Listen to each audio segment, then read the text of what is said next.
Hello and welcome back to another episode. Today I want to share with you this lovely thing here and also talk to you about some other bits and bobs, but this thing first. This is a treasured item from my childhood. It is, of course, a facsimile, a copy of a SNES controller, except it's nothing like a SNES controller really, is it? But when I saw it at the time, I didn't have any hope of getting a SNES. All I had was a Mega Drive. I loved my Mega Drive, but I had seen the beauty of the SNES. I had seen, for example, my older cousin playing A Link to the Past on the SNES, and I desperately wanted to get my hands on one. And I saw this at a car boot sale, and I thought, oh, is that, what does that feel like? Does that feel like I'm actually pushing the buttons on the SNES controller? And for a little while, it sort of felt like this could be like a surrogate SNES for me, so I treasured it. I bought it for like 50p, took it home and absolutely loved it. Clearly, now that I've actually got a lovely SNES, it's nothing like a SNES controller. Here is a real SNES controller. It's just different entirely. It's the real one is wider. Obviously it's thinner than this thing. The buttons are different colours, or rather the colours are swapped around, I guess. There's no start and select button on this thing over here, and also it's just not right. There's no shoulder buttons, for example. So no, it was nothing like a SNES controller. But to me, at the time, starved for SNES-ness in my life, it was as close as I was going to get, and I treasured this thing. But what is it? Now, I'm sure you've noticed already, it's rather, like I say, rather chunky, and it probably opens up with this hinge on the top. So let's take a look, shall we? This is, in fact, a Street Fighter playset scene. So we have these guys in the background cheering on, and inside, I'll just let the background fall for a second, inside we have Blanca, the Brazilian, electric firestorm of a man. And we have Ryu, ready there to do an uppercut punch.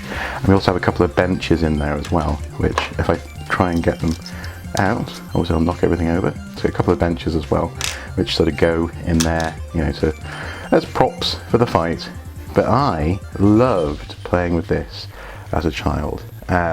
This little Street Fighter playset was great fun. I used to play Street Fighter, Super Street Fighter, I believe, 2. Sorry, the name I always get it confused, on the Mega Drive. And this was kind of like a portable diorama version of that game.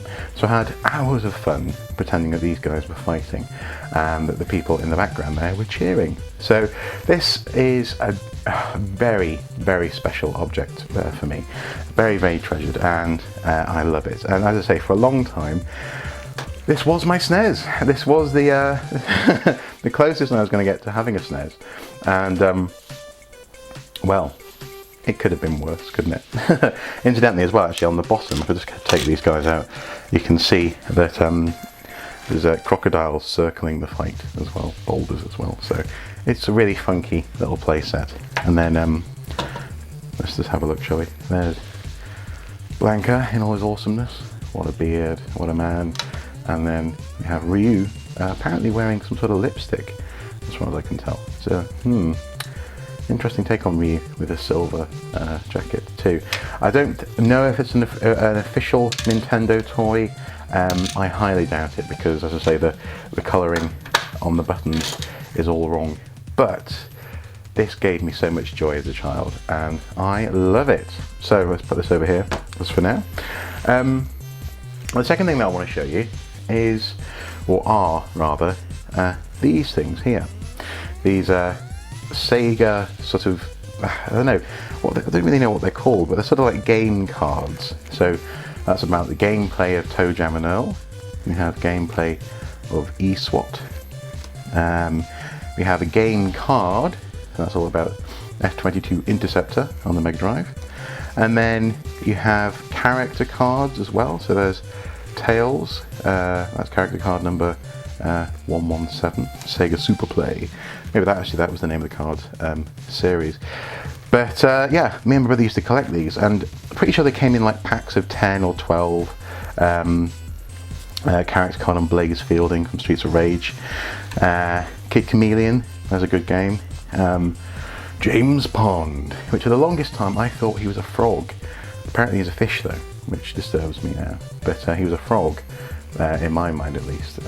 Yeah, Echo or Eco the dolphin. I always thought it was Echo.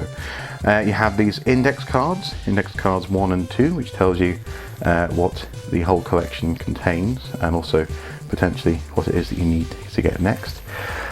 And yeah, it's a great big stack of these cards, and we pored over these when we were kids. We would look at them, we'd try and come up with games to play with them.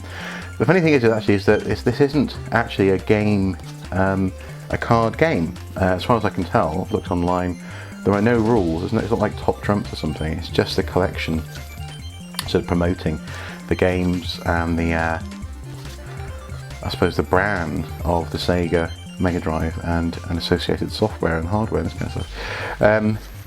Pretty funky. But as I say, a treasured item. I always used to think that looked a bit like Optimus Prime, his arm or something.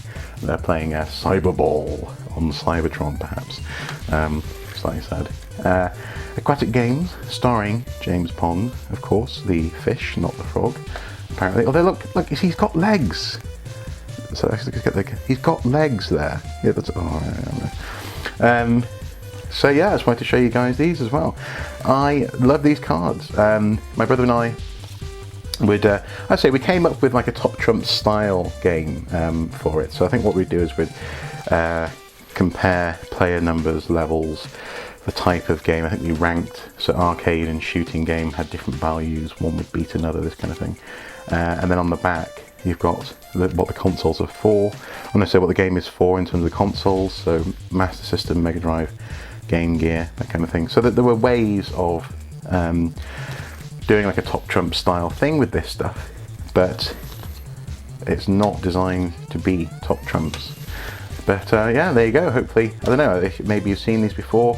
If you have, I'd love to hear what you did with them as a child, because as I say, we had to just sort of make up our own game with these cards. But anyway, there you go, guys. These are the two things I just wanted to share with you today. Two treasured, very, very treasured, loosely computer game related items.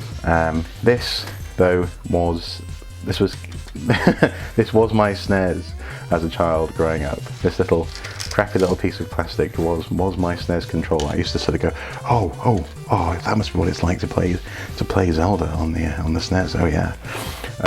As strange as that sounds, but clearly now I don't have to do that because I've got the real thing, and oh boy, does that feel good. Incidentally, I have actually now got Zelda on the SNES. I got a great deal from a friend, so I'm actually now finally, after 25 years, finally playing the game on the hallowed console. Anyway, guys, a slightly random episode, but hopefully this has been vaguely interesting for you. And if nothing else, you now know that this thing is a reality. This thing exists and is out there. And if you've got one, I want to hear what, I mean, are there different ones? Are there different play sets? Are there different Street Fighter levels? I want to know, so let me know. As ever, guys, until next time, do take care. Bye-bye.